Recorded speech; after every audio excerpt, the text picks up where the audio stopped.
कि हम तेरी उपस्थिति में आए और तेरे पवित्र नाम का महिमा दे प्रभु। दया कर, कृपा कर प्रभु यीशु मसीह। प्यारे पिता परमेश्वर, अब तक प्रभु यीशु मसीह तेरे नाम को महिमा दी गई है प्रभु, गीतों के द्वारा, भजनों के द्वारा प्रभु। अब समय आ चुका है पिता कि तेरी दुल्हन प्रभु संदेश को सुने प्रभु, संदेश को ग्रहण करे प्रभु, जो उसके प्राणों के लिए प्रभु यीशु मसीह अति आवश्यक है मेरे पिता। और मेरे प्यारे खुदावंद जी होने पाए आज का वचन प्यारे खुदावंद जी प्रभु तेरे लोगों के लिए आशीष और बरकत से भरपूर हो पिता, और तेरे ही नाम का महिमा देने वाला आत्मा दे मेरे पिता। तू दया कर, कृपा कर, प्रार्थना यीशु मसीह के नाम से मांगते हैं, आमीन आमीन आमीन। God bless you. प्रभु आप सभी को बड़ी बरकत दे, बड़ी आशीष दे। तो आइए हम सभी जिनके पास अपनी अपनी बाइबल है वो अपनी बाइबल को खोलेंगे और गलातियों की पुस्तक 5 अध्याय और उसकी 16, 17 और 18 आयत को हम पढ़ेंगे। गलातियों की पुस्तक पत्री जो है नए नियम में 5 अध्याय। और मैं कहता हूँ आत्मा के अनुसार चलो तो तुम शरीर की लालसा किसी रीति से पूरी ना करोगे, क्योंकि शरीर आत्मा के विरोध में और आत्मा शरीर के विरोध में लालसा करता है, और ये एक दूसरे के विरोधी है, इसलिए कि जो तुम करना चाहते हो वह ना करने पाओ। और यदि तुम आत्मा के चलाए चलते हो तो व्यवस्था के अधीन ना रहे। शरीर के काम तो प्रकट है, अर्थात व्यभिचार, गंदे काम, लुचपन, मूर्ति पूजा, टोना, बैर, झगड़ा, ईर्ष्या, क्रोध, विरोध, कूट, विधर्म, घा, मतवालापन, लीला क्रीड़ा और इनके जैसे और काम है। इनके विषय में मैं तुमसे पहले से कह देता हूँ, जैसा पहले कह भी चुका हूँ, कि ऐसे ऐसे काम करने वाले परमेश्वर के राज्य के वारिस ना होंगे। आमीन, हालेलुया, हालेलुया। प्रभु बड़ी बरकत दे, बड़ी आशीष दे। तो आइए हम 2 मिनट के लिए हम प्रार्थना करेंगे। महान स्वर्गीय पिता प्रभु यीशु मसीह, तेरा धन्यवाद करते हैं प्रभु, प्रार्थना करते हैं, विनती करते हैं प्रभु यीशु मसीह, पढ़े हुए वचन के ऊपर बड़ी बरकत दे, बड़ी आशीष दे प्रभु। होने पाए कि ये वचन इनकी जिंदगी में 100 गुना फल लेकर आए प्रभु। दया कर, कृपा कर, प्रार्थना यीशु मसीह के नाम से मांगते हैं, आमीन, हालेलुया, हालेलुया, हालेलुया, हालेलुया। आप सभी बैठ सकते हैं। प्रभु बड़ी बरकत दे, बड़ी आशीष दे। और धन्यवाद करके उस महान परमेश्वर का। आवाज सही आ रही है? ठीक है आवाज? God bless you. तो आज ये बड़ा खास संदेश है। आज का जो मैसेज है, आज का जो संदेश है, ये बड़ा ही खास संदेश है। और इसमें आपको जो एक मैं पहले विषय लेना चाहता हूं वो है शरीर और आत्मा में युद्ध। शरीर और आत्मा में युद्ध। अब ये युद्ध देशों के साथ नहीं है, ये युद्ध दुश्मनों के साथ नहीं है, परंतु एक ऐसा दुश्मन है जो आपके ही साथ है। हालेलुया। और वो आपका शरीर है, आपकी बॉडी, आपका आत्मा। इसीलिए गलातियों की पत्री में हमने पढ़ा है 5 उसकी 17 लिखा है, क्योंकि शरीर आत्मा के विरोध में और आत्मा शरीर के विरोध में लालसा रखता है और ये एक दूसरे के विरोधी हैं, इसीलिए कि जो तुम करना चाहते हो वो ना करने पाओ। हालेलुया। अब जो शरीर करना चाहता है वो आत्मा नहीं करने देता, जो आत्मा करना चाहता है वो शरीर नहीं करने देता। इसलिए दोनों एक दूसरे के क्या है? विरोधी हैं। और युद्ध कहां पर छिड़ा है? ये आपके शरीर और आत्मा में एक युद्ध है। हालेलुया। अब देखिए, क्या आप इस जीवन से थक चुके हैं? आप चर्च जाते हैं, आप प्रार्थना करते हैं, परंतु फिर भी आप खाली हैं। हालेलुया। और देखिए, वो सामर्थ कहां है जो वायदा की गई है? वो पवित्र आत्मा की सामर्थ है कहां? और देखिए, आप अपने शरीर की भूखों को खिलाते जा रहे हैं। जो आपके शरीर की भूख है ना, आप उसे खिला रहे हैं। मेरी बात को समझना, आपने वचन को बड़े ध्यान से गौर के साथ समझना है। आप अपने शरीर की भूखों को क्या कर रहे हैं? खिलाते जा रहे हैं। और जिस चीज को हम खिला रहे हैं वो क्या होता है? तगड़ा होता है, मजबूत होता है। हालेलुया। आप अपने शरीर की भूखों को खिलाते जा रहे हैं, यानी शरीर जिन चीजों की अभिलाषा करता है आप उसकी सारी डिमांड को पूरा कर रहे हैं। हालेलुया। आपका शरीर चाहता है कि मैं ये चीज खाऊं, तो आप वो चीज खाते हैं। अंदर से आपको प्यास लगती है, आप कहते हैं पानी पीना है, तो आप क्या पीते हैं?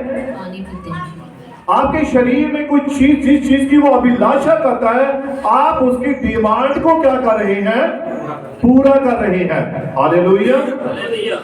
और शरीर क्या होता जा रहा है? शरीर मोटा तगड़ा होता जाता है। जब शरीर तगड़ा होता जाता है तो वह आपको आत्मा में आगे बढ़ने नहीं देता है।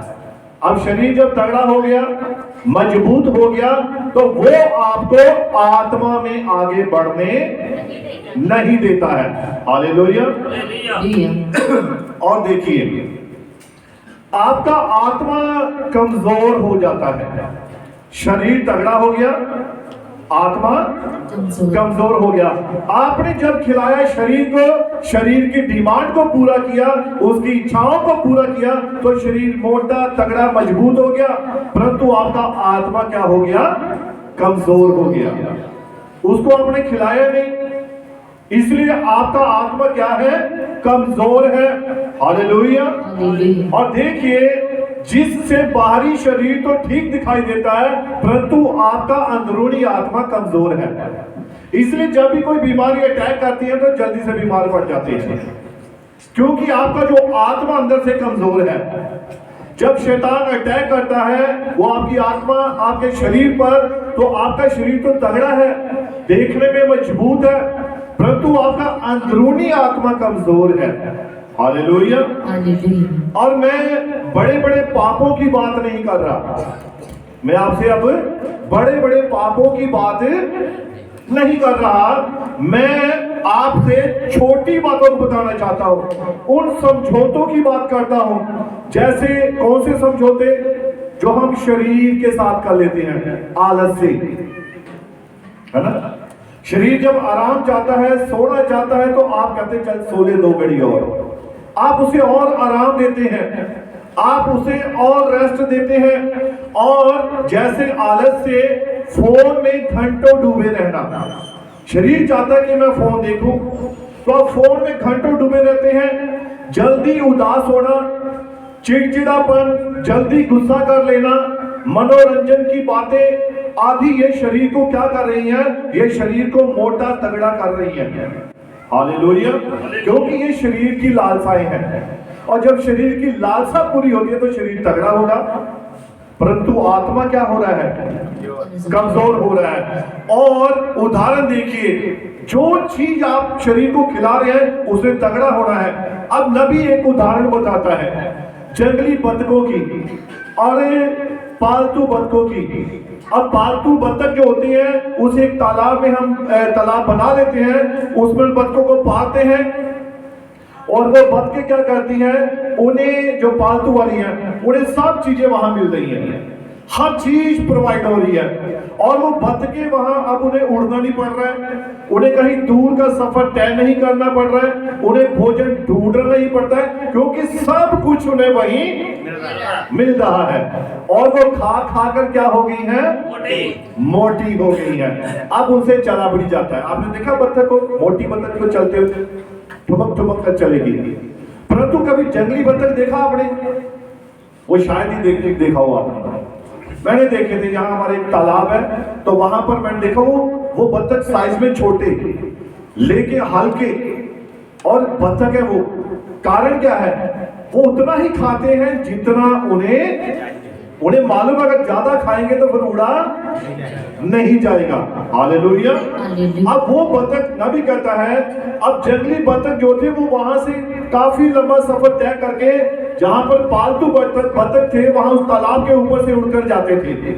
अब एक दिन क्या हुआ, जब वो जंगली बत्तख उड़कर जा रहे थे और वो फुर्तीले थे, उड़ने में तेज थे और लंबी उड़ारी मार लेते थे, लेकिन जो पालतू बत्तख थे वो वहीं बैठे रहते थे, वहीं खाना वहीं पीना, थोड़ा सा टहल लिया बस, वहीं उनकी जिंदगी, शरीर मोटे तगड़े। अब एक दिन क्या हुआ कि वो बत्तख, जंगली बत्तख वहां से उड़कर जा रहे थे और एक जंगली बत्तख का ध्यान नीचे गया।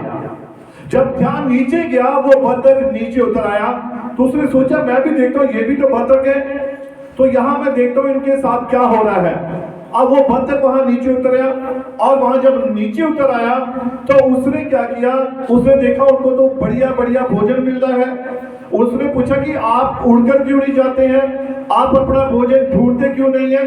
तो उस पालतू बत्तख ने कहा हमें तो यहाँ सब कुछ प्रोवाइड हो रहा है, सब कुछ मिल रहा है, हमें जाने की जरूरत ही नहीं है। अब वो जो जंगली बत्तख था वो भी वहां टिक गया, मैं भी थोड़े दिन यहाँ पर गुजार देता हूँ। अब हुआ क्या, अब उस बत्तख को भी, जंगली बत्तख जो था, पालतू बत्तखों के साथ रहना शुरू हो गया। अब वहां पर रहता, उसे भी वहां खाने को मिल रहा है, सब कुछ खाने को, हर चीज मिल रही है, समय पर मिल रही है, काफी कुछ आगे बढ़ा है। अब धीरे धीरे क्या हो रहा है, अब उसका शरीर भी भारी होना शुरू हो गया है। अब उसने क्या देखा, उसका शरीर मोटा हो रहा है, तगड़ा हो रहा है। एक दिन उसके ऊपर से, उस तालाब के ऊपर से जंगली बत्तखें दोबारा गुजरी। अब जब उसने उनकी ओर देखा, आवाज सुनी, अरे ये तो मेरे भाई बहन है, इनके साथ तो मैं उड़ता था, इनके साथ मैं भोजन ढूंढने जाता था। उसको थोड़ा जोश आया और उसने दौड़ने की कोशिश की कि मैं उड़कर इनके साथ जाऊं, परंतु अब शरीर क्या हो गया था, मोटा हो गया था, तो वो उड़ नहीं पाया। लेकिन जोश अंदर आया कि मैं अपने भाई बहनों से मिलूं, परंतु अब शरीर तो मोटा हो गया, आत्मा अंदर से कमजोर हो गया। अब हुआ क्या, अब दूसरी बार फिर थोड़े दिनों के बाद फिर से जंगली बत्तख निकले। जब फिर से जंगली बत्तख निकले, उसे फिर से जोश आया, मैं भी उड़ूं, मैं भी जाऊं, परंतु थोड़ा सा 2 कदम चला, बैठ गया। अब तीसरी बार ऐसे हुआ, चौथी बार अब उन्हें उनकी आवाज सुनी कि तू कहां है, पर अब उसने उनकी आवाज को भी सुनना बंद कर दिया। अब वो वहां खा खा कर मोटा ताजा हो गया था, आत्मा ठंडा हो गया था। अब वो, यानी कि जंगली बत्तख जो थे वो आत्मा में उड़ते थे, वो अपना भोजन तलाशते थे, वो हमेशा अपने आप को चुस्त रखते थे, वो इनकी तरह सुस्त बत्तख नहीं थे।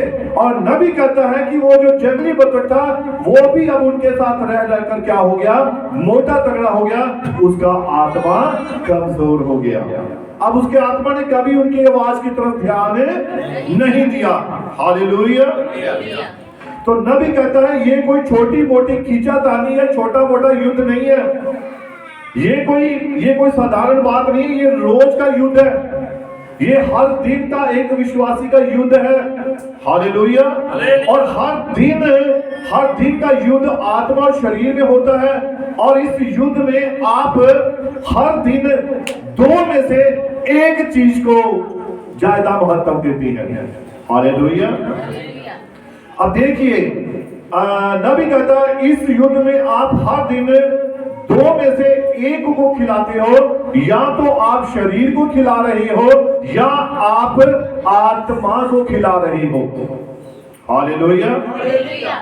अब देखिए नबी कहता है कि जो एक विश्वासी उसके पास एक शरीर है, एक आत्मा है और एक प्राण है, लेकिन यहां पर जो बात चल रही है युद्ध किसमें? शरीर और आत्मा में है।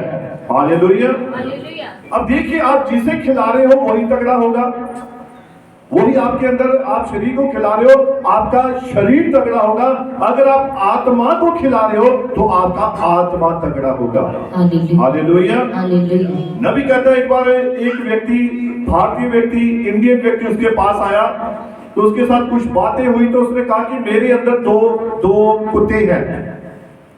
कौन से वाले? एक काला और एक सफेद। काला और सफेद कुत्ते कहते हैं मेरे अंदर। तो नबी ने पूछा भी तू फिर ये दो कुत्ते, तो इसमें से कौन राज करता है तेरे ऊपर? तो उसने कहा जिस कुत्ते को ज्यादा मैं खिलाता हूं वही मेरे ऊपर ज्यादा राज करता है। हालेलुया। अगर मैं काले कुत्ते को ज्यादा भोजन खिलाऊं तो वो तगड़ा होता है, अगर मैं सफेद कुत्ते को खिलाऊं तो वो तगड़ा होता है। तो कहता है कि फिर तू दोनों में से किसे, कौन सा राज करता है? होता है जिसे ज्यादा खिलाते हैं वही राज करेगा, वही तगड़ा होगा ना, और जो तगड़ा होगा वही राज करेगा। हालेलुया। तो इसी प्रकार नबी कहता है कि आपका ये युद्ध हर रोज शुरू हो जाता है, आप रात को सोते हैं और सुबह फिर युद्ध में उठ जाते हैं। हालेलुया। यही कारण है कि आप अटके हुए महसूस करते हैं, यही वजह है कि आप बचे हुए तो हैं पर आजाद नहीं हैं। हालेलुया। आप बचे हुए तो हैं परंतु आजाद नहीं हैं। आपकी आत्मा प्रभु के करीब आना चाहती है, परंतु जीवन कमजोर होने की वजह से आपका आत्मा प्रभु के नजदीक नहीं आ पाता है। हालेलुया। जबकि आप पवित्र आत्मा से भरा जीवन जीने की कोशिश करते हैं और शरीर को वो सब कुछ दे रहे हैं जो मांगता है, आत्मा कुछ डिमांड कर रहा है, परंतु हम ध्यान किसकी ओर दे रहे हैं? शरीर की ओर। और शरीर जो डिमांड करता है हम वो पूरा कर रहे हैं, जबकि आत्मा अंदर से कहता है मैं सारा दिन दुआ करूं, मैं हर समय बाइबल पढ़ूं, मैं उपवास रख के प्रार्थना करूं। ये आत्मा की आवाज है, परंतु शरीर क्या है? शरीर मोटा तगड़ा है, वो उसका ज्यादा जोर चलता है, वो आपको ये सब काम करने नहीं देता। आत्मा अंदर से चिल्ला रहा है, परंतु शरीर आपको क्या कर रहा है? अपने कंट्रोल में ले रहा है। हालेलुया। अब देखिए क्रूस पर यीशु ने इन बातों को मारा। कौन सी बातों को? ध्यान से सुना। यीशु मसीह ने क्रूस पर इन सारी बातों को, इन सारे कार्यों को, यानी कि ईर्ष्या को, लालच को, चुगली को, निंदा को, व्यभिचार को, पाप वाला जीवन, अनाज्ञाकारी जवाब देना, कैन की तरह, इन सारी बातों को प्रभु यीशु मसीह ने क्रूस के ऊपर मार दिया। हालेलुया। परंतु आप अभी भी आपके शरीर में और अपने आसपास जिंदा उन्हें घुमा रहे हैं। जो बातें, जो काम यीशु ने क्रूस पर मार दिए, उन्हें हम अभी भी अपने शरीर में जिंदा करके बैठे हैं। कितने समझे मेरी बात को? यानी कि वो काम अभी भी हमारे शरीर में काम कर रहे हैं, हमने अभी तक उन कामों को मारा नहीं है जो यीशु मसीह ने क्रूस पर मार दिए हैं। हालेलुया। अब देखिए नबी कहता है, खुदा का कलाम कहता है, ये साधारण बात नहीं है, ये ट्रांसफॉर्मेशन की बात है, ये परिवर्तन की बात है, ये रूपांतरण की बात है। हालेलुया। जो चीज मारने की है, जो आपको मार रही है, उस चीज को जगाने की जो प्रभु ने आपके अंदर रखी है। हालेलुया। हमें तो उन चीजों को मारना है, हमें उन आदतों को मारना है, हमें अपने स्वभाव को मारना है, और हमारे अंदर जो प्रभु ने आत्मा रखा है उसे जगाने की जरूरत है। हालेलुया। और खुदा का कलाम कहता है आपको जरूरत है उन चीजों की जो आपने इन्हें अपनाएंगे तो जो है नकली शांति, इसे खत्म करना, सामर्थ्यहीन जीवन खत्म करना, उथला विश्वास खत्म करना, सूखी प्रार्थना को खत्म करना और उदासी को खत्म करना, ये बातें उनके लिए हैं जो सचमुच में सामर्थ्य में चलना चाहते हैं। हालेलुया। अगर आप चाहते हैं कि मैं पवित्र आत्मा की सामर्थ्य में चलूं, तो आपको इन सारी बातों को पहले मारना होगा, तब आप आत्मा में आगे बढ़ सकते हैं। हालेलुया। पहली बात, किसके द्वारा आप इन चीजों को खत्म कर सकते हैं? मैं आपको बताना चाहता हूं, आपने इसके ऊपर बहुत बहुत प्रचार सुना होगा। सबसे पहली बात जिसके द्वारा आप इसे जीत सकते हैं वो है उपवास। क्या है वो? उपवास। और देखो, अब आपने थोड़ा अपने आप को तैयार कर लेना है वचन के लिए। अब देखिए, आप अपने शरीर को जीतना चाहते हैं तो पाप को भूखा मारना नहीं, बल्कि उन कामों को मारना है जो पाप को जिंदा रखती हैं। कितने समझे? नहीं समझे? ऐसे हाथ खड़े कर दिए है ना। पास्टर ने पूछा तो चलो कर ही देते हैं, पर समझे नहीं है बात। ध्यान से सुनना, आपको अपने शरीर को अगर जीतना है, हालेलुया, अगर अपने शरीर को इन चीजों को मारना है, तो अगर आप ऐसा चाहते हैं तो पाप को भूखा नहीं मारना, पाप को भूखा नहीं मारना, आपको बल्कि उन कामों को मारना है जो पाप को जिंदा रखती है। अब समझे कि नहीं? अभी भी नहीं समझे, दोबारा रिपीट करता हूं। आपको अपने शरीर को जीतना चाहते हैं तो पाप को भूखा नहीं मारना, बल्कि उन कामों को मारना है जो पाप को जिंदा रखती है। अब पाप को जिंदा रखने वाली जो बातें हैं, आप उन्हें मार ही नहीं सकते हैं। पहली बात है ना, आप क्या कर सकते हैं? आपको उन कामों को मारना है तो पाप अपने आप मर जाएगा। हालेलुया। उन कामों को मार दे, पाप खत्म हो जाएगा। तो इसीलिए ध्यान दे, नबी कहता है, खुदा का कलाम कहता है, सबसे तेज तरीका जो है वो उपवास है। अगर आप चाहते हैं कि जल्दी कार्य हो, जल्दी काम हो, तो आपको उपवास करने की जरूरत है। हालेलुया। ध्यान दे, हमारा शरीर लगातार खिलाया जा रहा है। किससे? आराम से, मनोरंजन से, मोबाइल से, तारीफों से, खाने से, बातों से। हर बार जब हम उसे खिलाते हैं तो वो और चिल्लाता है, और मनोरंजन करो, और बातें करो, और ये काम करो। ये शरीर और चिल्लाता है और उसकी भूख बढ़ती है। हालेलुया। परंतु उपवास क्या कहता है? उपवास एक झटके में ही इसे कहता है कि तू बॉस नहीं बन। उपवास क्या कहता है? तू बॉस मत बन इस शरीर का, तू इसके ऊपर राज मत कर। जब आप उपवास रखते हैं तो उपवास तेज झटका देता है इसे। हालेलुया। और ये उपवास जो है, ये सबसे तेज तरीका है किसी भी काम को करने का। हालेलुया। तू यहां बॉस नहीं है। उपवास इन सारी बातों को एक झटका देता है। किसे? मनोरंजन को, चुगली को, निंदा को, जो जो शरीर डिमांड करता है। तो उपवास क्या है? इन सारी चीजों को झटका देता है। हालेलुया। अब देखिए, संत मत्ती की इंजील में लिखा उपवास के बारे में। ध्यान दें, उपवास दुनिया की भूख को बंद कर देता है ताकि आत्मा परमेश्वर की आवाज को ध्यान से सुन सके। जब आप उपवास में बैठ जाते हैं तब क्या होता है? तब आपका सारा ध्यान कहां होगा? परमेश्वर की आवाज की ओर, परमेश्वर के शब्द की ओर, ताकि आत्मा परमेश्वर की आवाज को ध्यान से सुन सके। उपवास कई बंधनों को तोड़ता है जो सिर्फ प्रार्थना के द्वारा नहीं टूटते। कई ऐसे बंधन होते हैं आपके जीवन में जो सिर्फ अकेली प्रार्थना से नहीं टूटते हैं, उनके लिए उपवास की जरूरत होती है। हालेलुया। उपवास कई बंधनों को तोड़ता है जो प्रार्थना के द्वारा नहीं टूटते। ये लालच की आवाज को कम करता है। उपवास आपकी आत्मिकता को रीसेट करता है। हालेलुया। सिर्फ प्रार्थना ही काफी नहीं है। कई बार हम सिर्फ प्रार्थना ही करते रहते हैं, काम नहीं होता है। ये उदाहरण यीशु मसीह ने बाइबल में बड़ी जबरदस्त दी है। कई ऐसी आत्माएं होती हैं जो शरीर के अंदर बैठी होती हैं, हमारे जीवन में काम कर रही होती हैं, और सिर्फ अकेली प्रार्थना से ही वो नहीं निकलती हैं। हालेलुया। उसके लिए उपवास की जरूरत होती है। मरकुस 9:29 में लिखा है, कुछ आत्माएं बिना उपवास के नहीं निकलती।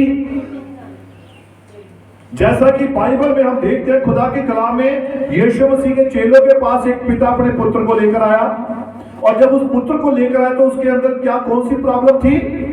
उसके मुंह से झाग निकलती थी, और उस जो आत्मा उसके अंदर था वो उसे कभी पानी में और कभी आग में फेंक देता था। तो यीशु मसीह के चेलों ने बहुत प्रार्थना की कि ये इसमें से दुष्ट आत्मा निकल जाए, ये चंगा हो जाए, परंतु चंगा नहीं हुआ। चंगा नहीं हुआ। क्यों नहीं हुआ भाई? अब चेलों ने प्रार्थना की, लिखा प्रार्थना सब कुछ करती है, परंतु सूखी प्रार्थना कुछ नहीं करती है। रूखी प्रार्थना, बगैर आत्मिकता की प्रार्थना, बगैर विश्वास की प्रार्थना कुछ नहीं कर सकती है। Hallelujah, hallelujah. कई बार हम ऐसे प्रार्थना करनी शुरू कर देते हैं, कोई लॉजिक नहीं होता है, कोई उसमें डिमांड नहीं होती है, कोई आत्मिकता नहीं होती है, तो काम होता ही नहीं है। ये होती है रूखी सूखी प्रार्थनाएं। और बहुत सारे लोग ये ऐसी प्रार्थनाएं करते हैं। कौन सी वाली? रूखी सूखी प्रार्थना। सूखी रोटी खाओ, अंदर जाती है गले में, थोड़ा सा घी लगाओ, फिर अकेली रोटी भी आराम से चली जाती है। तो इसलिए रोटी भी थोड़ी नरम अगर अंदर जाती है तो आपकी सूखी प्रार्थना, रूखी प्रार्थना परमेश्वर को कैसे कबूल होगी? Hallelujah, hallelujah. लिखा है सिर्फ अकेली प्रार्थना ने, वहां चेलों की अकेली प्रार्थना ने काम नहीं किया। यीशु मसीह के पास जब वो बाप अपने बेटे को लेकर गया तो उसने पूछा कि इसकी ये कंडीशन कब से है?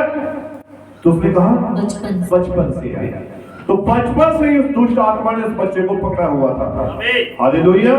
और यीशु मसीह ने जब उस दुष्ट आत्मा को डांटा तो उसके अंदर से वो आत्मा निकल गया और उसे मरोड़ कर, तोड़ कर, बेहोश करके निकल गया। अब चेलों ने देखा कि ये लड़का ठीक हो गया। चेले आगे यीशु मसीह के पास पूछने लगे कि स्वामी, हमने भी प्रार्थना की थी, ये क्यों नहीं निकला?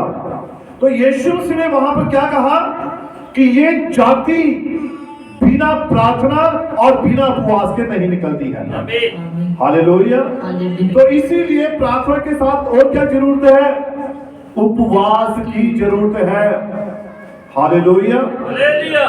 अब कई लोग देखो सालों से बंधनों में जकड़े हुए हैं, सालों से उनके बंधन नहीं टूटे हैं, प्रार्थनाएं हो रही हैं, चर्च आ रहे हैं, परंतु बंधन अभी टूटे नहीं है, और वो आजादी मांगते हैं परंतु उपवास नहीं रखते।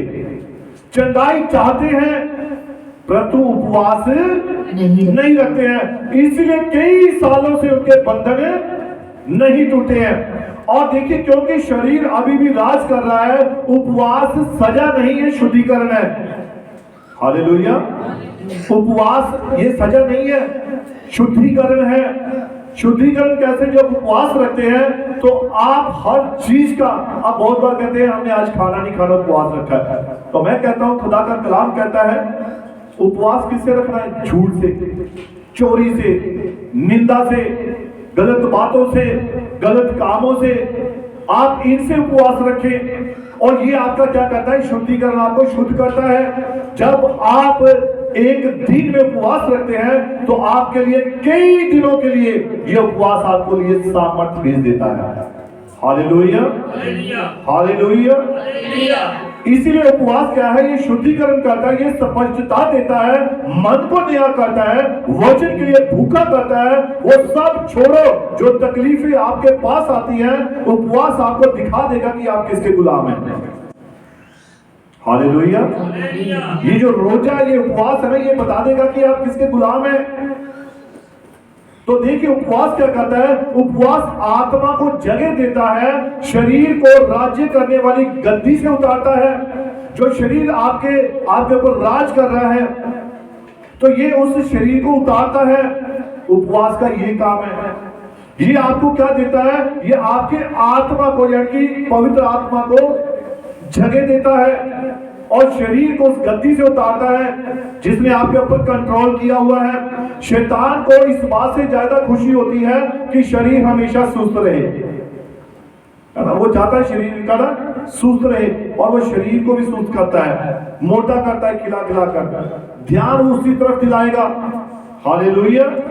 और देखिए, शरीर हमेशा शोर मचाता रहे, मनोरंजन में बना रहे, गलत बातों में बना रहे, डिस्ट्रक्शन, विनाश, यानी कि शैतान शरीर का, आत्मा का विध्वंस चाहता है, विनाश चाहता है।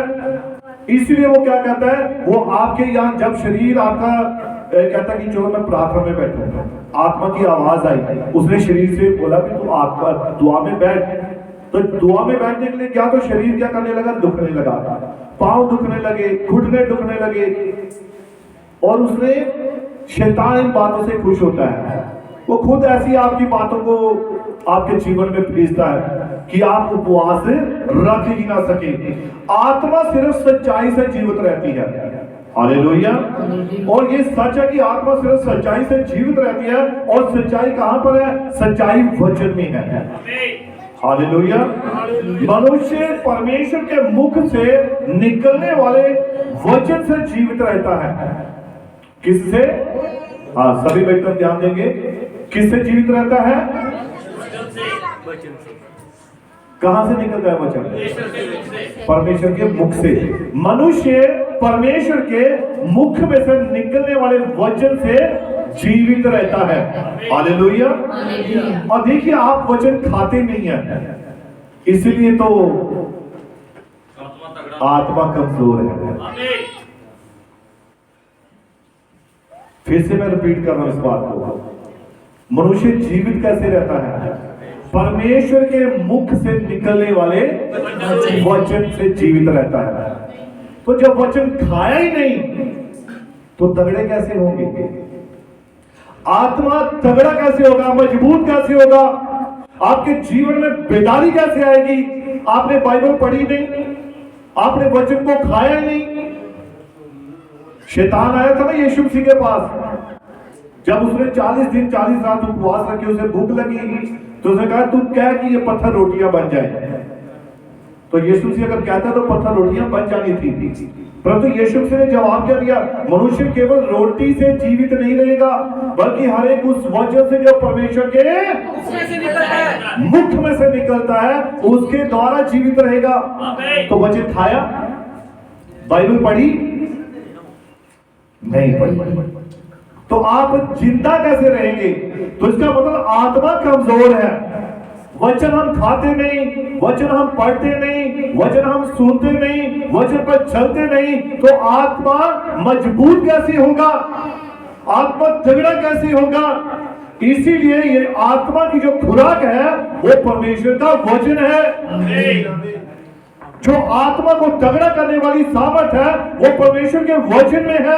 इसलिए उसने कहा जो वचन परमेश्वर के मुख से निकलता है उसके द्वारा मनुष्य जिंदा रहेगा। आप रोटी मत खाओ, आपका शरीर कमजोर होता है। आप एक हफ्ता रोटी मत खाओ, 2 दिन रोटी मत खाओ, आपको चक्कर आने शुरू हो जाएंगे। तो जब आप वचन ही नहीं खाते हैं, वचन ही नहीं पढ़ते हैं, बाइबल ही नहीं पढ़ते हैं, बाइबल ही नहीं खोलते हैं, तो आपका आत्मा को कितने चक्कर आते होंगे? आपका आत्मा कितना कमजोर होता होगा।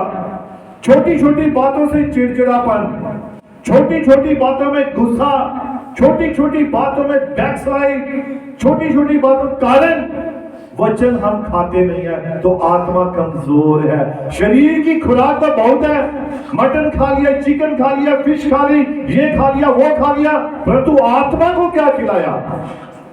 आत्मा तो भूखा ही रहा। हालेलुया। अब देखिए, मनुष्य परमेश्वर के मुख से निकलने वाली शब्द से जीवित रहते हैं। आप वचन खाते नहीं है, आप बाइबल पढ़ते नहीं है, आप अपनी आत्मा को भूखा मार रहे हैं।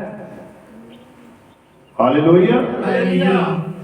जब आप घर में बाइबल नहीं पढ़ते हैं ना, तो आप अपने आत्मा को भूखा मार रहे हैं।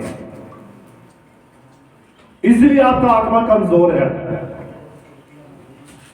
इसलिए आप कमजोर हो जाते हैं, आप जल्दी गिर जाते हैं, आप बार बार पाप करते हैं, आपके अंदर गलत विचार आते हैं, बार बार झूठ बोलते हैं क्योंकि आप वचन खाते नहीं, आत्मा कमजोर है। ये युद्ध है। हालेलुया। हालेलुया। दूसरा, आपकी जो भावनाएं हैं, आपके जो इमोशंस हैं, ये आपको कंट्रोल करते हैं। लालच, झूठ, धोखा, ये आपको वचन की सच्चाई से तो ये लगता है कि मजबूत लगता है। आप भोजन कितनी बार करते हैं दिन में, बताइए? 3 बार। भाई कहते हैं 5 बार। हाँ, 5 बार से भी ज्यादा बार करते हैं, कई हैं खाते हैं। आप एक रूटीन के साथ अगर दिन में 3 बार भोजन करते हैं, फिर उसके बीच में जो भोजन के, सुबह का भोजन के और दोपहर के भोजन में कितना समय होता है, तो उसके बीच में आप कुछ और नहीं खाते हैं? खाते हैं। बाजार में गए, चलो टिक्की खा ली, समोसा खा लिया, ये खा लिया, फिर जब 3 बजे दोपहर का भोजन किया, उसके बाद फिर समय आ गया बीच में, उसके बीच में भी चाय पी ली, पकौड़े खा लिए, ये खा लिया, वो खा लिया। कितनी बार आपने शरीर को भोजन खिलाया? अगर हम इसका एक उदाहरण ले तो यानी कि कितनी बार, कम से कम भी आप 3 बार, चलो मैं 3 बार ही लेता हूं, है ना, सारा कुल मिलाकर 3 बार, एक दिन में 3 बार आपने भोजन कराया है। किसको? इस शरीर को, इस बॉडी को दिन में 3 बार भोजन कराया, और अपने आत्मा को हफ्ते में 1 बार। तो तगड़ा कौन हुआ? शरीर तगड़ा, आत्मा। अब बेचारा जिसे हफ्ते में 1 बार भोजन मिल रहा है, वो तो कैसे चलेगा? पास्टर जी यार बड़ी ठंड, यहाँ है बड़ी ठंड, थोड़ी सी गर्मी की, बड़ी गर्मी। क्यों? शरीर, आत्मा अंदर से कमजोर, उसे तो कभी खिलाया नहीं। थोड़ी सी तकलीफ आए, हाय पास्टर जी मैं मर गई, है ना, आवाजें अलग अलग, मेरी दाढ़ दर्द, मेरे फलाने दर्द, लाके च दर्द, पैर च दर्द। क्यों? शरीर को तो दिन में 3-3 बार, 5-5 बार खिलाना था। शरीर तगड़ा है, परंतु अंदर से आत्मा हफ्ते में चर्च में 1 बार आए, 1 घंटा वचन सुना, उसके बाद चलो जी। तो आप सोचो कि आपने किसको तगड़ा कर रहे हैं, आप किसे खिला रहे हैं? अगर शरीर को 3 टाइम की खाने की जरूरत है, तो आत्मा को भी उससे बढ़कर ज्यादा जरूरत है। Hallelujah, hallelujah. अब देखिए, आप एक दिन में 3 बार अपने शरीर को भोजन खिलाते हैं, और अपनी आत्मा को हफ्ते में 1 बार खिलाते हैं, जबकि परमेश्वर का वचन क्या है? हथियार है। भोजन हथियार नहीं है, परमेश्वर का वचन हथियार है। कितने समझे मेरी बात को? आप भोजन खाते हैं तो क्या होता है? आपको नींद आता है, सुस्ती आती है। यही तो शैतान चाहता है कि उस जंगली बत्तख की तरह जिसने लालच किया, खाना खाए जाओ, शरीर को मोटा करे जाओ, दोबारा फिर आवाज पवित्र आत्मा की सुनो ही ना, सुनने नहीं पाएंगे। हालेलुया। और देखो, आप अपनी बीमारियों से दब जाते हैं, आप रिश्तेदारों से दब जाते हैं, आप अपनी इच्छाओं से दब जाते हैं, आप अपनी गलत संगति से दब जाते हैं। कारण यही है कि आपके अंदर वचन नहीं है। हालेलुया। आप अपनी इच्छाओं को उनसे दब जाते हैं, कारण आपने वचन नहीं खाया, आपके अंदर वचन नहीं है, इसलिए आप उनसे दब जाते हैं, आप उनकी बातों में आ जाते हैं। हालेलुया। और देखो, आपने वचन हफ्ते में सिर्फ 1 बार खाया और अपने आप को हीरो समझने लगे, है ना। हफ्ते में 1 बार, मैं तो चर्च होके आया, हफ्ते में 1 बार चर्च होके आए, हीरो बना लिया अपने आप को। मैं चर्च हो आया, मेरा काम खत्म। तो 6 दिन क्या किया आपने? 6 दिन 3-6-18, 6 दिन में जबकि 18 बार आपने अपने शरीर को भोजन खिला दिया। तो आत्मा को हफ्ते में, तो तगड़ा कौन है? हैवी कौन हो रहा है आपके ऊपर? आपका शरीर हो रहा है। जब पास्टर जी कहते हैं चर्च में आओ, पास्टर यार ठंड बहुत है, दिल नहीं कर रहा है जैसे निकलने का। क्यों? ठंड किसे लग रही है? अगर आत्मा अंदर से मजबूत होगा, शरीर उसी टाइम ऊंचाई को फेंकेगा, उठकर चर्च में आएगा।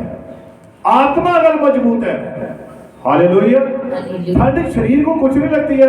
आपने कभी छोटे बच्चे देखे जो कई बार जो मांगने वाले बच्चे होते हैं, कई बार आपने देखा होगा, आपके बच्चों के ऊपर मोटी मोटी जैकेटें होंगी, सर पे मोटी मोटी टोपियां होंगी, जूते उसने पहने होंगे, लेकिन उन बच्चों के पांव नंगे होंगे, ना उनके ऊपर मोटी जैकेटें होंगी, और मेरे ख्याल से बटन अगर होंगे तो बटन भी टूटे होंगे। मैंने ये कई बार ये दृश्य देखे हैं, और उन बच्चों को कभी ठंड नहीं लगती। कारण क्या है? वो अंदर से मजबूत है, वो इन हालातों का सामना करना सीख चुके हैं। परंतु हमारे चूजे जो हैं ये कमजोर है ना? इसीलिए नबी कहता है, खुदा का कलाम कहता है, अपने आप को, अपने आत्मा को वचन के द्वारा मजबूत करो। जब आत्मा मजबूत होगा, कोई ठंड नहीं, कोई गर्मी नहीं, कोई बरसात नहीं, छोटी मोटी दर्द नहीं पता लगेगी। नहीं तो कमजोर आत्मा के थोड़ी सी भी चोट लगे, सारा दिन उधर फूंक मारता रहेगा, बस हाथ दबाता रहेगा। क्यों? कमजोर आत्मा है। Hallelujah, hallelujah. अब देखिए, इसी का कारण यही है कि ये हम हमारे अंदर वचन नहीं है। तो रोमियो की पुस्तक 10 उसकी 8 में लिखा है, परंतु वचन क्या कहता है, कलाम क्या कहता है, ये कि वचन तेरे निकट है, वचन तेरे मुंह में है, और वचन तेरे मन में है। हालेलुया। जब ये चीज वचन आपके अंदर होगा, तो ये कोई भी चीज आपको परेशान नहीं कर सकती है। हालेलुया। जब भी आप बाइबल खोलते और पढ़ते हैं, तब क्या होता है? ध्यान से सुनना मेरी बात को। वचन क्या है? वचन आत्मा की तलवार है। ये आपके आत्मा की तलवार है। वचन अर्थात बाइबल आपके आत्मा की तलवार बनकर काम करता है। आपके आत्मा की तलवार बनकर। अब ये नहीं बाइबल पढ़ ली तलवार है, शैतान से लड़ना शुरू करो, ऐसे इसे ऐसे नहीं लड़ना है, ये कुछ नहीं करेगी। ये भी एक साधारण पेज है, साधारण कॉपी है ना, पेज है।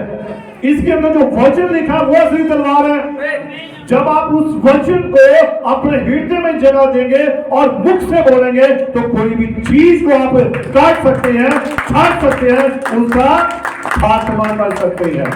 Hallelujah, hallelujah. तो इसीलिए रोमियो की पुस्तक 10:8 में लिखा है, परंतु वचन तेरे निकट, तेरे मुंह में और तेरे मन में, यही वचन से बने रहना है। हमेशा वचन ही आपके पास हो, फिर आपका आत्मा मजबूत होगा। हालेलुया। अब देखिए होता क्या है, आप हफ्ते में एक बार बाइबल पढ़ते हैं, वो भी जब पास्टर जी ने प्रचार किया तो उन्होंने कहा कि फलानी आयत पढ़ो, तो आपने बाइबल खोल ही पढ़ ली। पूरी बाइबल 1 घंटे में आपने 1 वर्सेस पढ़ ली, किसी ने भी तो 1 वर्सेस पढ़ ली, काम खत्म। वो भी चर्च में आकर हम समझते हैं कि हमने बाइबल को उठा लिया, हमारी हिम्मत है भाई, है ना?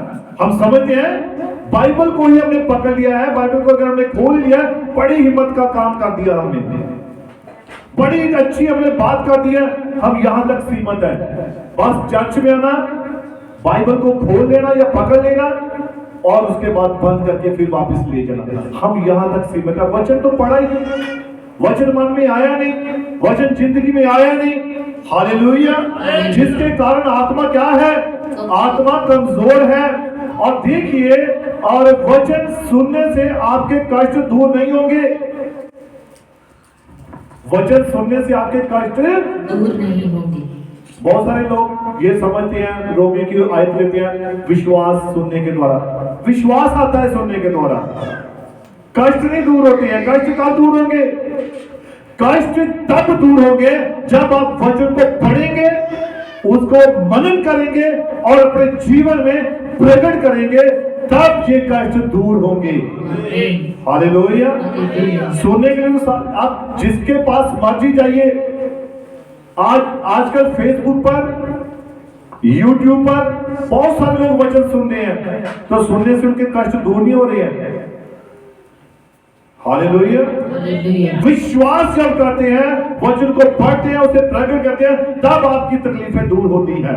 आमीन। Hallelujah, hallelujah. हालेलुया। हालेलुया। अब देखिए, जबकि ये वचन जो हफ्ते में एक बार हम बाइबल पढ़ते हैं और वचन सुनने से आपके कष्ट दूर नहीं होंगे, जबकि हर दिन आप अपने शरीर को 3 बार या कई बार भी आप उसे खिलाते जाते हैं और वह और शोर मचाता जाता है, जबकि आत्मा कमजोर होने के कारण चिल्लाता है, रोता है, परंतु उसकी आवाज को हम दबा देते हैं। आत्मा क्या चिल्लाता है?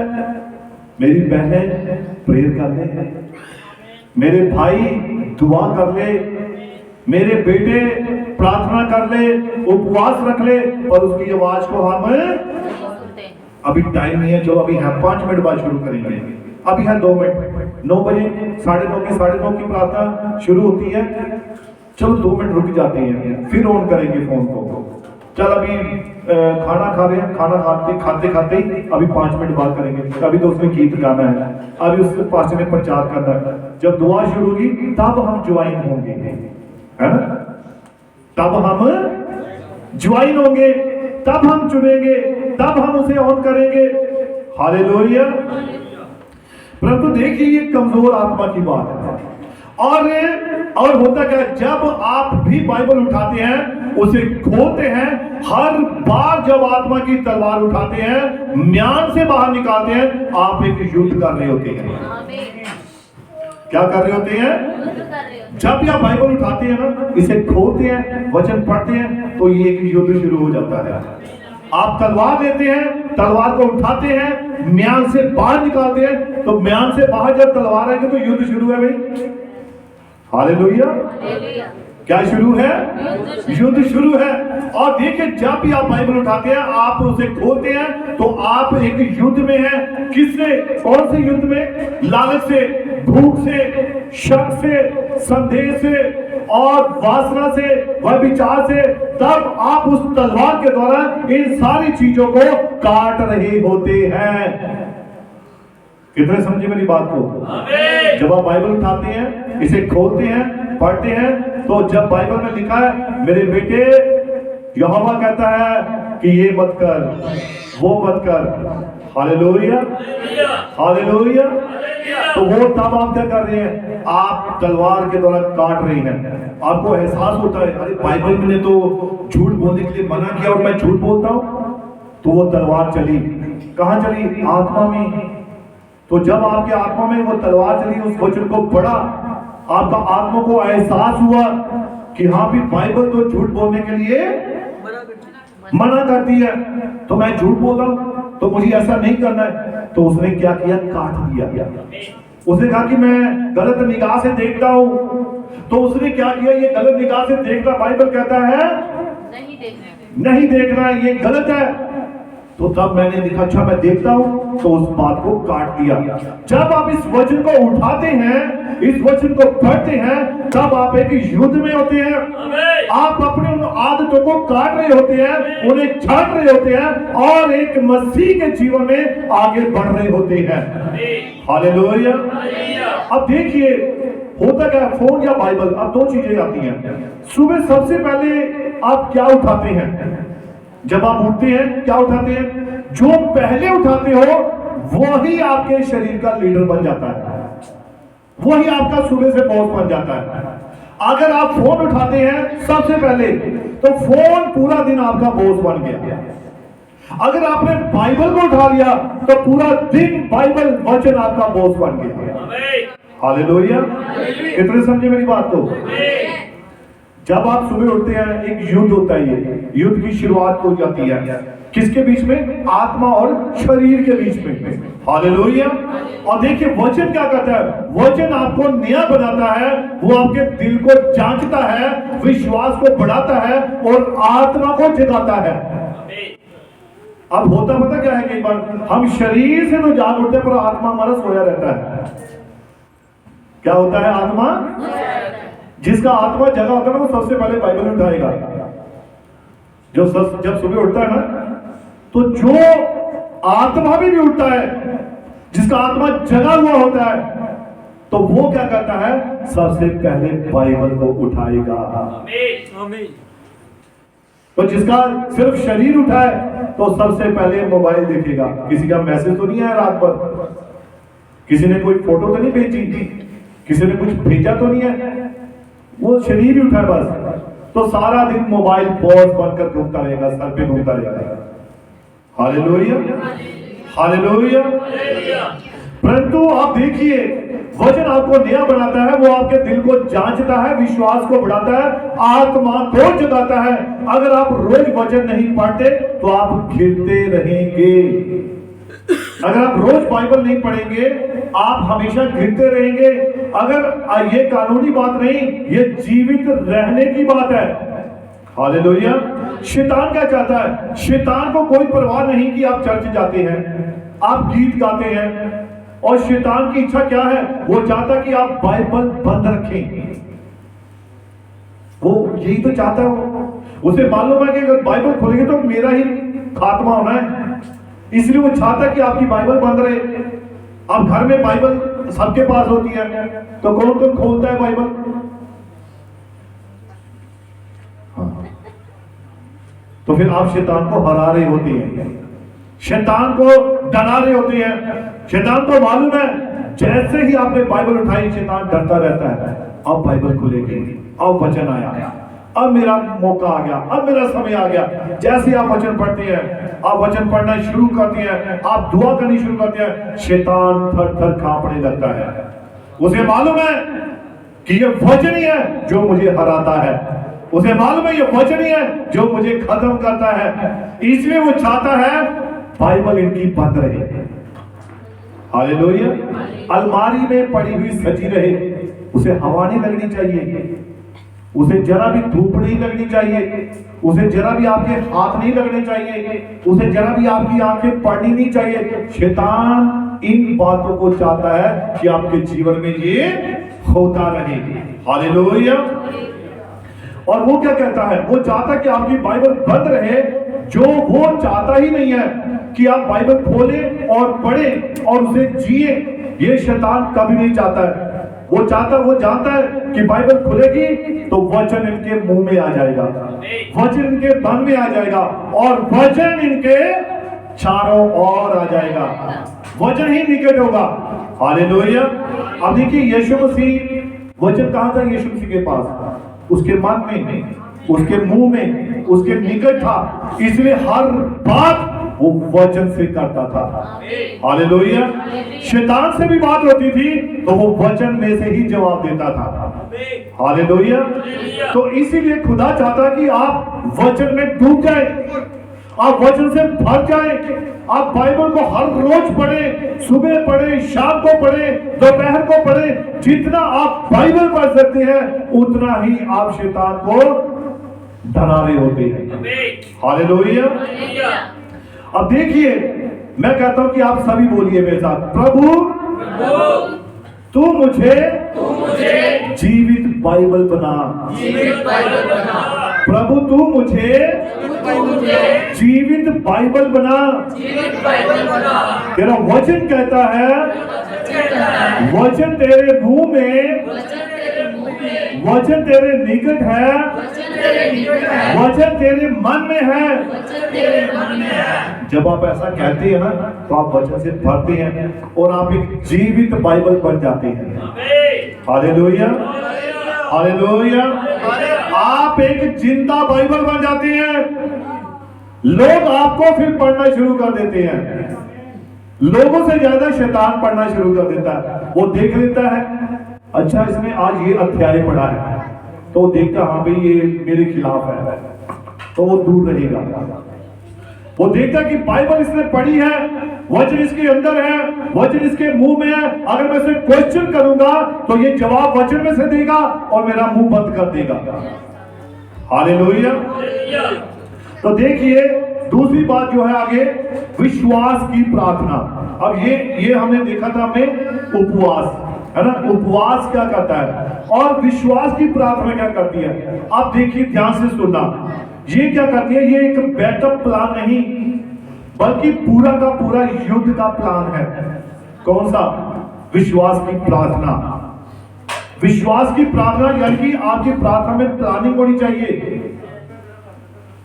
कितने समझे मेरी बात को?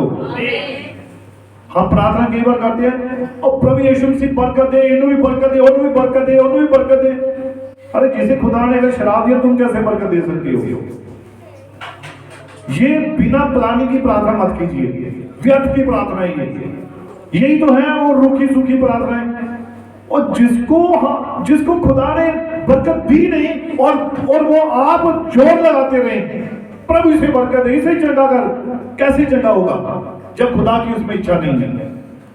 खुदा की इच्छा तो सभी को चंगा करने में है, परंतु कुछ ऐसे लोग हैं जो खुद चंगा नहीं होना चाहते हैं। आप जितना मर्जी जोर लगाओ, आप जितनी मर्जी प्रार्थना करो, आपकी जो प्रार्थना जो है उसमें क्या होना चाहिए? एक प्लानिंग होनी चाहिए। क्या होनी चाहिए? आप जब प्रार्थना करें बच्चों के लिए तो उसमें बच्चों वाली आपको बातें करनी पड़ेगी ना। या फिर मेरा बच्चा बूढ़ा हो गया है, जब ये बूढ़ा हो जाए ये ऐसा हो वैसा हो। अरे अभी तो उसके पढ़ने की उम्र है, तो आप उसके पढ़ने के लिए प्रार्थना कीजिए। आप उसके अच्छी सेहत के लिए, उसके बढ़िया स्वास्थ्य के लिए, उसकी बढ़िया बातों के लिए आप प्रार्थना कीजिए।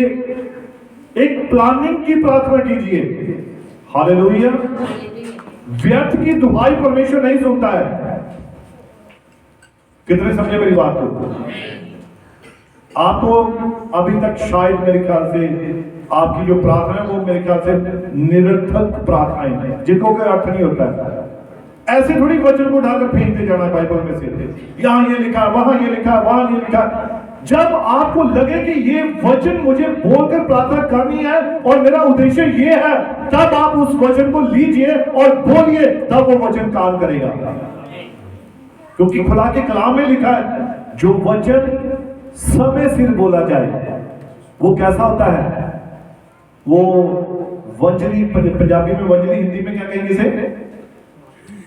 ये बजाने वाली झांझ है ना, झांझ या डफली कह सकते हैं। उसमें जो सेब लगे है ना, जो बच्चों के लिए पुरानी आती थी ना, खिलाड़ी सेब लगे थे तो छनकने की आवाज आती थी। तो लिखा ये कैसी है? ये उस झांझ में लगे हुए सेबों के समान है, जो वचन समय सिर कहा जाता है, जो प्लानिंग के अनुसार वचन कहा जाता है। हालेलुया।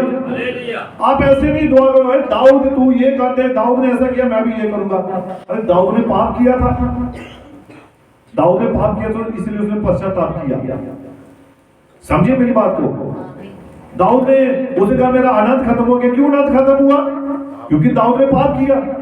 अगर आपने पाप किया तो आप ये दुआ कीजिए। कितने समझे मेरी बात को? हालेलुया। ये जो प्रार्थना है विश्वास की प्रार्थना, अब जो है विश्वास की प्रार्थना।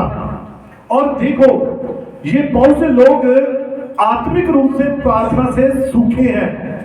आत्मिक रूप से उनकी आत्मा को मालूम नहीं कि प्रार्थना करनी क्या है, कहां से कौन सा शब्द लेना है, कौन से चैप्टर में से उठाना है, कौन से अध्याय में से वो शब्द लेना है, वो मालूम नहीं है। और जहां से मर्जी लग गया उठाकर फेंक दिया। तो ऐसे थोड़ी कि फेंकते रहो, फेंकना नहीं है। आपकी जो प्रार्थना प्लानिंग की प्रार्थना होनी चाहिए। हालेलुया। और विश्वास की प्रार्थना होनी चाहिए। अब देखिए बहुत से लोग आत्मिक रूप से प्रार्थना से सूखे हैं और उनकी प्रार्थना उनके लिए सिर्फ एक विकल्प है। वो सोचते हैं बीमार हुए, चलो कोई बात नहीं दुआ कर लो या पास्टर से दुआ करवा दो, वो एक विकल्प है ना। परंतु खुद कुछ नहीं करना है। खुद जरा सी तकलीफ हुई, पास्टर जी दुआ करिए। क्या हुआ सिस्टर जी, क्या हुआ भाई जी? सिरपीड़ा हो गई है। तो सिरपीड़ा हुई किसके कारण? सारी रात फोन देखा, 3 बजे तक सोए नहीं, सिर दर्द हो रही है। तो हुआ क्या? पास्टर जी दुआ करो। तो फोन बंद कर दो भाई, सिरपीड़ा अपने आप बंद हो जाएगी। मत देखो 2 बजे तक, पास्टर नींद नहीं आ रही, चक्कर आ रही, क्यों नहीं आ रही? वही कारण, चुगलियां बड़ी की, निंदा बड़ी की, बातें बड़ी की, है ना। पेट में दर्द हो रहा है, क्यों? पकोड़े बड़े खा लिए, ये बहुत खा लिया, वो बहुत खा लिया, इनके ऊपर कंट्रोल करो, तभी तो ये युद्ध चलता है आत्मा शरीर का। फिर आत्मा कहती है पास्टर सीधे दुआ करा लो। वचन में लिखा धर्मी जन की प्रार्थना से बहुत प्रभाव होता है, बड़ा असर होता है, चलो असर होगा। अरे उसने तो दुआ करनी है। आप क्या कर रहे हैं? आपकी प्रार्थना कहां है? आपका विश्वास कहां है? हालेलुया। और लोग क्या समझते हैं? प्रार्थना को एक विकल्प समझ लेते हैं, चल दुआ करा लो, चाहते मिलाओ फोन, चाहे पास्टर जी प्रार्थना में बैठे हो, वचन को याद कर रहे हो, वो समय नहीं देखना है। रात अगर 2 बजे है, वैसे मैं ये नहीं कर रहा, आप कर सकते हो, लेकिन आप ये भी ध्यान रखना है, हर चीज का ध्यान रखना है। मुझे रात को भी फोन आते हैं, 2-2 बजे आते हैं, 1-1 बजे आता है, 3-3 बजे आता है। तो उसके बाद अगर आपकी रात को नींद खुलती, आपको नींद आती दोबारा? बताइए, नहीं आती ना। फिर आप क्या करते हैं? फोन देखना शुरू कर देते हैं। लेकिन पास्टर जी ऐसा नहीं करते हैं। जब मुझे फिर उसके बाद नींद नहीं आती तो मैं प्रार्थना करनी शुरू कर देता हूं, बाइबल पढ़नी शुरू कर देता हूं, और जब नींद आएगी खुदा की ओर से तब मैं सोता हूं। Hallelujah, hallelujah. तो इसलिए बहुत सारे लोगों ने इस प्रार्थना को एक विकल्प बना लिया हुआ है। चलो छठ प्रार्थना कर लो, या खुद ऐसे 2 मिनट की प्रार्थना की। ये हल्की फुल्की प्रार्थना से काम नहीं चलेगा। क्या चलेगा? बताइए मुझे। हाँ, वो बच्चा कह रहा नहीं चलेगा, उसने हाथ खड़ा करके कहा। क्या नाम इसका बेटे का? हाँ जी, तरनप्रीत। उसने कहता नहीं चलेगा, कहा ऐसी हल्की फुल्की प्रार्थनाओं से काम नहीं चलेगा। जितनी मर्जी आप ऐसी प्रार्थना कर लो, दिन में 10 बार कर लो, दौड़ते दौड़ते प्रार्थना कर लो, कोई फर्क नहीं पड़ेगा। अब सफर में जा रहे हैं और ये सारी रक्षा करी गई तो अपन लोग तक करके आगे से पूछिए धन्यवाद करिए, ये दुआ है। अब वो प्रभु है, वो महान परमेश्वर है, वो यहोवा है, वो एक खुदा है। उसने इतने बड़े आकाश को बनाया और हमारी प्रार्थना उसके आगे कैसे फेंक कर चले जाते हैं। सोलनी प्रभु जी देना है जो आप दे दी, नहीं तो कोई गल नहीं। ऐसी हमारी प्रार्थनाएं हैं, इसलिए तो काम नहीं होते। फिर जाते गाड़ी का रास्ते में टायर पंचर, क्योंकि जल्दी जल्दी फेंक कर आए ना दुआ। कोई तरीके से तो रख के आओ आप, कोई चीज। प्रार्थना क्या है आपकी? है? ये परमेश्वर के साथ बातचीत है। क्या है प्रार्थना? वो परमेश्वर के साथ बातचीत है। आप अपने बाप से कैसे बात करते हैं? बच्चे अपने पिता से कैसे बात करते हैं? और डैडी साइकिल लेकर देना नहीं देना, नहीं तो मैं फिर करा कुछ ऐसे चीज मांगते हैं आप, है ना? आप कहते हैं पापा जी, बच्चे जाएंगे पापा जी साइकिल चाहिए, है ना? तो पिता खुशी से इतना खुश होता है कि वो बोलता जा भी लेके आ, है ना? मांगने का तरीका है। लेकिन कुछ बच्चे जो नहीं दिंदा तो कोई गल, मैं रोटी नहीं खानी है सारी दिहाड़ी, बनाओ जिन्हें मर्जी, भावे चिकन भावे कुछ बनाओ, मैं नहीं खाना। तुम्हारे खाने ना खाने से परमेश्वर को कोई फर्क नहीं पड़ेगा, वो आपकी इच्छा है। परमेश्वर ने दिया है, अब आप नहीं खा रहे, ये आपकी इच्छा है। Hallelujah, hallelujah. तो देखिए, जो विश्वास की प्रार्थना, ये बैकअप प्लान नहीं, पूरा का पूरा युद्ध का प्लान है ये। और आपको बहुत से लोग आत्मिक रूप से प्रार्थना से सूखे हैं, उनकी प्रार्थना उनके लिए सिर्फ एक विकल्प है और वो सिर्फ प्रार्थना करते हैं, परंतु विश्वास की प्रार्थना बहुत कुछ कर सकती है। कौन सी प्रार्थना? एक होगी प्रार्थना, एक होगी विश्वास की प्रार्थना। अब विश्वास की जो प्रार्थना है ये बहुत कुछ कर सकती है, और जो सिर्फ प्रार्थना है वो तो सभी करते हैं, है ना? जितने लोग देखो आप करते सभी, किसी से पूछ लो तो दुआ का ना, हाँ मैं करता, वो छोटी यहां जोड़ देंगे, हाँ मैं करता, इतनी लंबी प्रार्थना करता हूं। कितना उनको ये लगता है, सोचते कि अब प्रार्थना कर ली भाई। ये प्रार्थना प्रभु को उसके हजूर नहीं पहुंचती है। विश्वास की प्रार्थना। कौन सी? विश्वास की प्रार्थना हालातों को बदलती है। विश्वास की प्रार्थना परिस्थितियों को बदलती है। विश्वास की प्रार्थना आपके जीवन में बेदारी लेकर आती है। विश्वास की प्रार्थना आपको नया करती है। विश्वास की प्रार्थना आपको प्रभु के सन्मुख लेकर आती है। ये विश्वास की प्रार्थना होती है। हालेलुया। तो आप देखिए, बिना विश्वास की प्रार्थना आपकी प्रार्थना सिर्फ प्रार्थना ही है। बिना विश्वास की प्रार्थना आपकी प्रार्थना सिर्फ प्रार्थना ही है। बिना विश्वास की प्रार्थना आपका कुछ फल नहीं लाती है। आपकी सूखी और रूखी प्रार्थना काम नहीं करती है, तभी तो हालात नहीं बदलते। जीवन में कोई खुशी नहीं है, आनंद नहीं है, उदासी रहती है, हमेशा नकारात्मक विचार आते रहते हैं और हम दूसरों के प्रति भी नकारात्मक विचार सोचते रहते हैं। हालेलुया। याकूब 5:16 में लिखा है, धर्मी जन की प्रार्थना के प्रभाव से बहुत कुछ हो सकता है। हालेलुया। लिखा धर्मी जन की प्रार्थना से, उसकी प्रार्थना का प्रभाव होता है।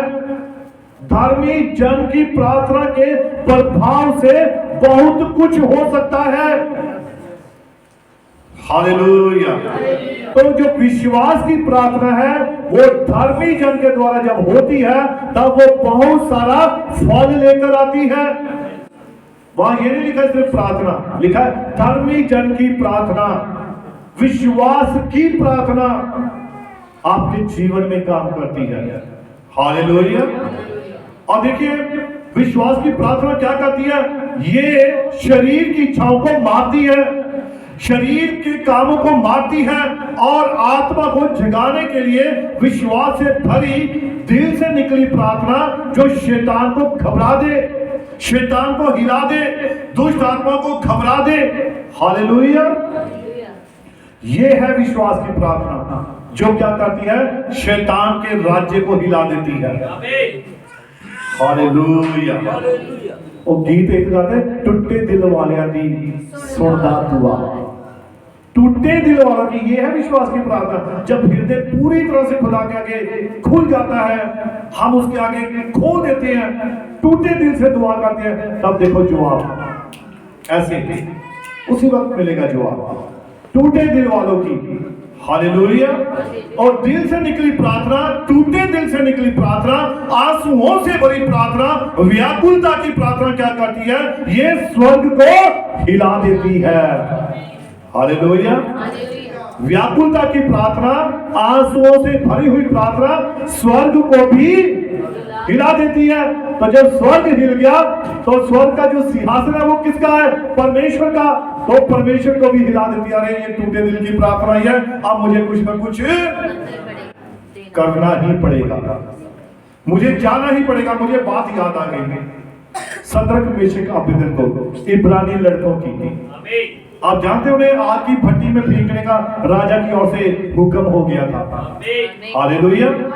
और उसे हुक्म दिया गया कि इन पुरुषों को, इन नौजवानों को बांध कर आग के भट्टे में डाल दिया जाए। हालेलुया।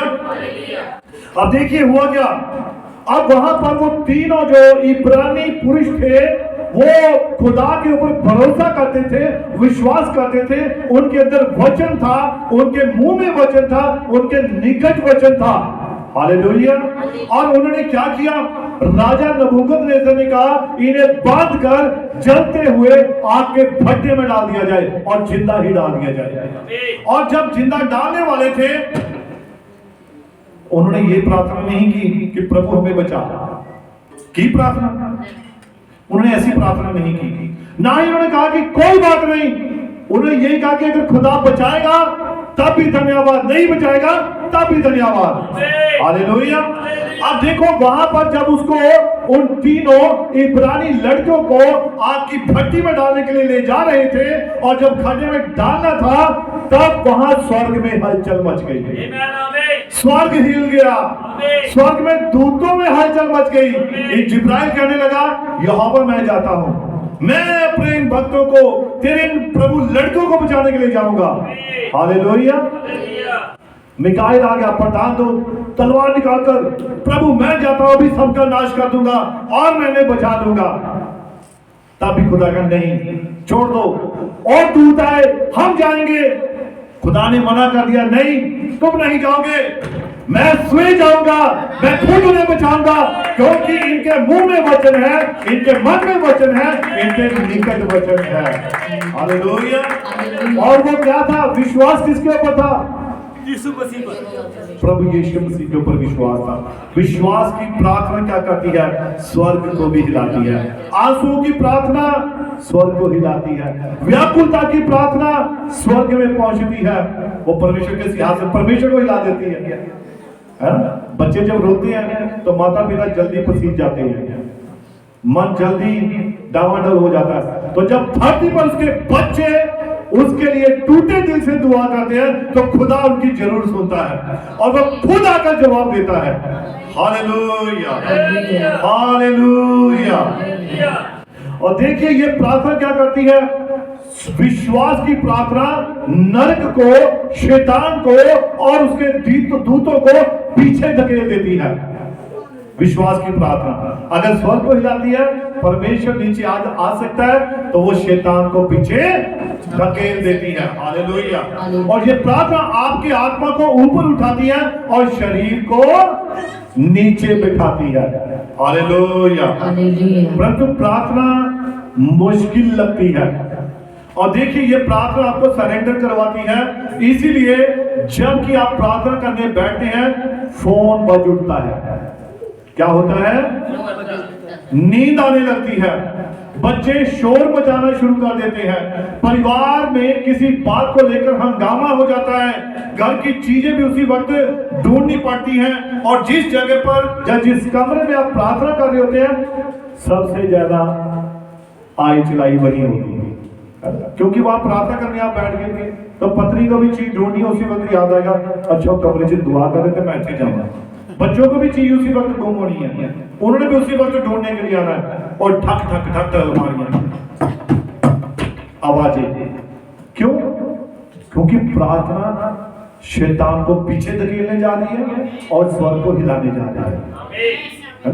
और शैतान यही तो नहीं चाहता है, तो वो फिर उसे मालूम है वो क्या करेगा, पहले पत्नी को ही पकड़ लेगा, थोड़ा जल्दी कर लो, मुझे आ जाना है ना, मैंने पता तुम घंटे में थले करवाने नहीं, तो थोड़ा जल्दी कर लियो प्लीज, प्रभु तो माफी मांग रहे थे। वो क्यों मांगे माफी? तू क्यों नहीं माफी मांग रही भाई?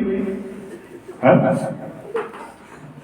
देखो, वो एक प्रार्थना कर रहा है परिवार के लिए, और माफी भी वही मांगे, है ना, और प्रार्थना भी छोटी करने के लिए अपना काम देना।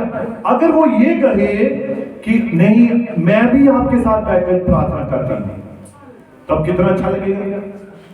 अच्छा होगा या नहीं होगा? लेकिन शैतान यही तो चाहता नहीं है कि अगर ये दोनों करेंगे तो ये तो मुझे अपने घर से ही बाहर निकाल देंगे। हालेलुया। अगर बच्चे भी साथ में बैठ गए फिर तो मोहल्ले से निकाल देंगे, अगर कलीसिया करने लगेगी तो शहर से बाहर निकाल देंगे। तो हमें कौन सी प्रार्थना करनी है? विश्वास की प्रार्थना करनी है। परंतु शैतान क्या करता है? वो नहीं चाहता है कि ये काम हो, वो आपकी प्रार्थना को रोकना चाहता है। Hallelujah, hallelujah. प्रार्थना सरेंडर करवाती है खुदा के आगे। आप देखो, हन्ना ने अपने आप को पूरी तरह सरेंडर कर दिया। प्रभु मैं बिल्कुल, उसने दीन कर लिया, बिल्कुल ही दीन कर लिया। प्रभु मैं कुछ नहीं हूं। यशायाह नबी ने सरेंडर कर लिया। वो जब खुदा की उपस्थिति में उसने क्या कहा? यहोवा मैं अशुद्ध होठों वाला मनुष्य। उसने ये नहीं कहा कि मैं यशायाह नबी शासन पुस्तकें मैंने लिखी है, मैंने इतना बड़ा पेज लिख दिया बाइबल में, और प्रभु मैं एक नबी हूं। नहीं, बिल्कुल नहीं, उसने ऐसा नहीं किया। वो जैसे ही खुदा की उपस्थिति में आया और उसने अपने आप को सरेंडर कर दिया, क्योंकि खुदा की उपस्थिति क्या करती है? हमें दीन करती है, हमें नम्र करती है, हमें और भी परमेश्वर के नजदीक लेकर आती है। Hallelujah, hallelujah. और देखो मेरे प्रिय भाई बहनों, ये बातें जो है बड़ी जरूरी है। शरीर आत्मा के खिलाफ, आत्मा शरीर के खिलाफ। और शरीर अपनी लालसाओं को पूरा करना चाहता है। उसकी लालसाएं आपने पढ़ी है ना, व्यभिचार, ये झूठ, प्रेम, सब गलातियां 5:17 में है ना। तो ये सारे शरीर के काम है। और शरीर चाहता है कि ये सारे काम करते रहो, परंतु आत्मा के काम मत करना, नहीं तो मेरे सारे काम डेड हो जाएंगे, मैं पंगु हो जाऊंगा। परंतु हमें करना क्या है? हमें आत्मा के कामों को करना है। और आत्मा के काम क्या है? पढ़िए इसको, गलातियां 5:22। पर आत्मा का फल प्रेम, पर आत्मा का फल क्या है? प्रेम, प्रेम। सभी बोलेंगे आत्मा का फल प्रेम, प्रेम, आनंद, आनंद, शांति, शांति, धीरज, धीरज, कृपा, कृपा, भलाई, भलाई, विश्वास, विश्वास, नम्रता नम्रता, और संयम है। और क्या है? संयम। संयम है। तो ये पवित्र आत्मा के फल हैं। इसमें हमें आगे बढ़ना है। Hallelujah, hallelujah, hallelujah. हालेलुया, कितनों को आज का वचन समझ आया? आमीन। अब किसके खिलाफ युद्ध करना है? शैतान, तो शैतान कहाँ है? हमारे ये बॉडी में, शरीर में है ना?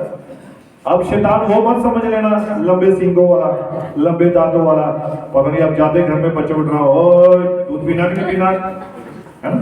ऐसा मत करना। वो शैतान की बात नहीं हो रही। शैतान कौन सा है? वो आपको विचार देता है कि आपने प्रभु के कामों को नहीं करना।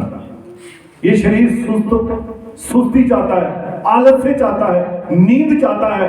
ये चाहता है कि नहीं है कि मैं कुछ करूं, परंतु ये तो आपके अंदर जो आत्मा है वही आपको चला रहा है। तो आत्मा मजबूत होगा, प्रार्थना भी होगी। आत्मा मजबूत होगा, आप चर्च भी आएंगे। आत्मा मजबूत होगा, आप खुदा के प्रति ईमानदार बनेंगे।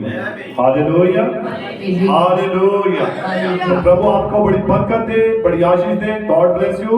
यीशु से आपको बड़ी बरकत आशीष दे इस कलाम के द्वारा। आप सभी को मेरी ओर से जय मसीह। हमारे पास कहने की बात है।